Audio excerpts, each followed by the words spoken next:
In one memorable episode of Friends, Monica's disastrous sneeze during dinner turns a romantic moment into chaos, sending food flying everywhere. Meanwhile, in the office, Dwight's epic sneeze catches everyone off guard, leading to a hilarious chain reaction of startled reactions from his coworkers.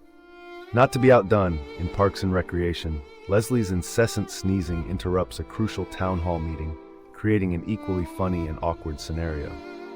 Adding to the laughter, the animated classic Shrek features a sneezing fit from Donkey that leaves the audience in uproarious laughter. These unforgettable sneeze moments remind us that even the smallest actions can lead to the biggest laughs in television and cinema.